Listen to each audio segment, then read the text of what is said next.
You've probably tried every trick the moment your baby cries.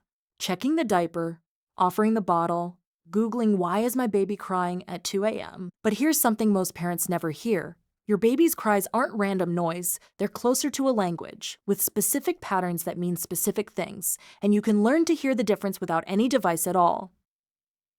Researchers who study infant sound patterns call this cry differentiation, the idea that a baby's cries carry distinct acoustic signatures depending on what they need. Most parents have never been taught to listen this way, but the patterns have been there all along. Think of it like static on an old radio slowly tuning into a clear station. At first, every cry sounds the same, but the more you listen, the more distinct channels start to emerge. Picture this. Your baby lets out a short, rhythmic cry, pausing briefly between each burst, almost like a steady drumbeat. That specific pattern is the first cry on this list, and once you learn to recognize it, you'll never hear it as random noise again. Dr. Priscilla Dunstan, who studied infant sound patterns after noticing distinct pre-cry reflex sounds in babies, found that these acoustic differences appear across babies from vastly different backgrounds and languages. A baby doesn't need to be raised in any particular household or culture to produce these same core patterns. The equity note here is clear. This isn't a skill you buy, it's a skill you build simply by listening closely, no matter your circumstances. Here's a study that shows how much these distinctions matter.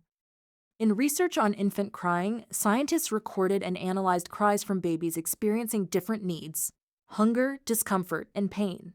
At first, the cries all sounded similar to untrained ears. But when researchers isolated the sound patterns, they found measurable differences. Rhythm, pitch, and intensity shifted depending on the underlying cause. Parents who were trained to listen for these differences responded faster and more accurately to their baby's actual need, and the baby settled more quickly once the right response came. That tells us something important. Crying isn't one single signal, it's several, layered together.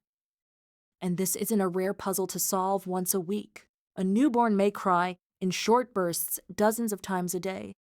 That means you get dozens of chances daily to practice listening closely, sharpening your ear a little more with every single cry. Here are 3 simple ways to start recognizing these patterns today. First, listen for the short, rhythmic hunger cry, a steady, repeating burst that sounds almost demanding, often paired with rooting or hand-to-mouth movements. When you hear it, you might say calmly, "I hear you, let's get you fed," while moving toward feeding right away. Second, notice the sudden, sharp, high-pitched cry that starts abruptly with no warm-up. This often signals pain or discomfort rather than hunger or tiredness. In this moment, check for something specific rather than soothing generally, saying, "Let's see what's going on," while checking a diaper, a pinched limb, or tight clothing. Third, listen for the low, drawn-out, whiny cry that builds slowly and often comes with eye-rubbing or fussiness, a classic overtired cry. Here you might say softly, "Time to rest now," and move straight into a calming, low-stimulation routine instead of trying to play or distract.